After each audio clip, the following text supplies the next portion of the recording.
Hi again. I have a story from Mary that I'd like to read, please. Hi, Tom. Thank you for your acknowledgement. I hope your goal is reached soon. God bless you for doing these videos. Helps me get through a rocky period of no contact right now since enabling father-in-law passed away a week ago. The narcissistic mother-in-law sent her flying monkeys, my dear husband's siblings, to try to get my husband to come to the deathbed and funeral last week after 10 years of no contact. They just never stop, do they? Congratulations, by the way, Mary, on no contact for that long. See everyone? It can be done. I consulted a psychologist friend at the time of 10 years no contact, and she confirmed my narcissistic mother-in-law and to go no contact. We have felt so free these last 10 years. My dear husband said it best. It's the best thing that we've ever done. Background.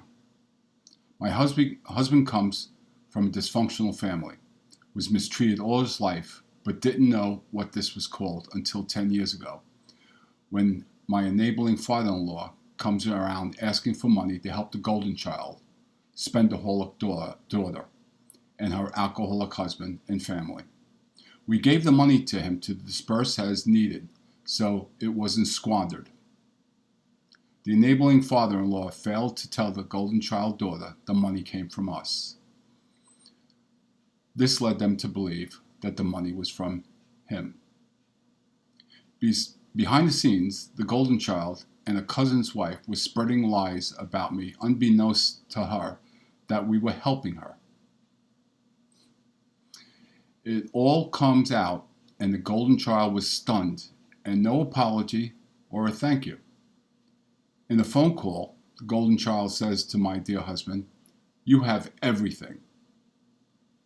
No apology, no thank you. We go no contact. My narcissistic mother-in-law just wants things to go back to normal. Don't they all? We had to resort to a lawyer, sending them a cease and desist letter. That's the last thing we wanted.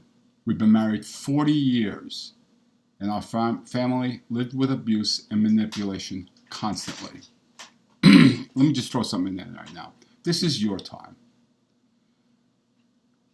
There is no way in the world that you're going to let someone ruin your peace.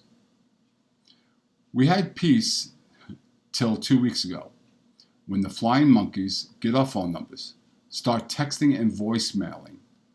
Me first to tell hubby that his dad is on a deathbed. I text back. I give him the message, so to tell them to leave our kids alone. My hubby said he's keeping no contact. No good can come from breaking it. That's right. There's no good that will. They get our kids' phone numbers, and they text them. Then one shows up at our office. We have since retired. And our son, who runs the business, had to deal with it. Most relatives don't know the detail, and I assume they think we are cold-hearted, not going to the funeral. Thank you so much for doing these videos. I found them on YouTube and been watching them to help me reinforce that we did the right thing and did not go to the funeral. You bet. Sorry this is so long, but it has spanned over decades. Someday I should write a book of all the nasty things they've done to us. The event 10 years ago was the last straw. That broke the camel's back. Glad I don't have to live in fear of answering my phone. Surprise visits and ruined, anxiety-filled holidays for us and our kids. I wish you peace, good health, and happiness. You so deserve it. Warmest regards, Mary. Mary, thank you so much for your kind words and also your story. So, first thing, this will pass. They will eventually get tired. But what they're looking for is they're looking for their oxygen. They're looking for their supply. They have to have it. And if you and your husband are doing well, that's going to drive them absolutely bonkers. They're going to have to interrupt that peace because it's somehow I don't know how they have these diseased minds, but it somehow gives them pleasure to know that they are chipping away at your own peace. So that's the first thing. It will eventually pass. No matter what action you take, it's going to go away. They're going to get tired of it. Okay, that said, no more messing around. Here's where you have to make the decision whether you want to go on with this sporadically, in other words, no contact for 3 more years, and all of a sudden they pop up again. And that's even more devious and more painful, because here you are, you're calming down over a period of a couple of years, a few months, whatever it may be, and all of a sudden, you're enjoying your life, you're doing something, you're going to a graduation, and then all of a sudden, boom, this again. How many times have we thought that we were safe only to have it and creep into our lives again and disrupt us and go through all of that emotion again, reestablishing the fear of everything else? So you're going to have to get tough here.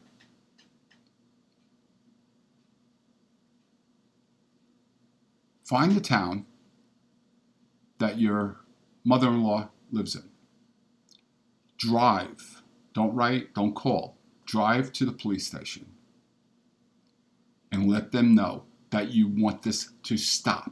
Let them know that before you go to an attorney and to a court, that you would like a policeman to go to their house and say, stop contacting them, period. Send the cops to the children, their kids, and which is your husband's siblings, and to your mother-in-law's house. Don't mess around. That's it. End of story.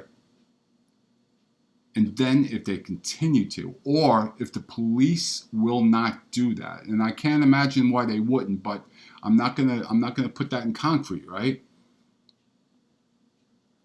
Here's a resource. avvo.com. avvo.com.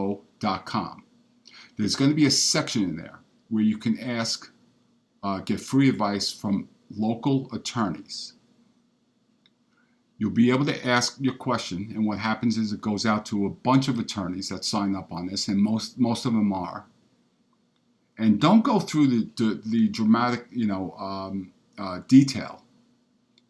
Just ask them tell them in this website that you have a family member or family members that are contacting you and your children and showing up and harassing you. Ask what to do. Because unfortunately you may have to spend a couple $100 and have an attorney send another letter. But here's the point. How many times have I called them terminates? They will not stop unless they're put into their place.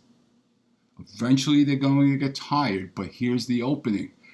They're going to need to feed. They're going to need to make your life miserable at some point, whether it be a few months or a few years down the road. They're going to rear their ugly heads and they're going to come up again. And what does that make us do? That makes us, during that time of no contact, wonder, when are they going to come up? Okay, so the gap of no contact is longer, but you're still going to have that anxiety now. It's even reinforced more now so than ever, because you're wondering what they're going to do. And more importantly, when are they going to show up and start harassing your kids? No more fooling around. You've got to get tough on this. I'm dead serious. And if your husband has any pangs of guilt that he's got to do this to his own mother and his own siblings, you let him know right now, in no uncertain terms, that number one, you love him, number two, that you support him, and number three, that he has nothing to feel guilty or ashamed about. And remind him when he feels those pangs of guilt and shame that is coming from the tapes of his history back there in his time of abuse. This is a time where you should be enjoying your life. And they're not going to let you.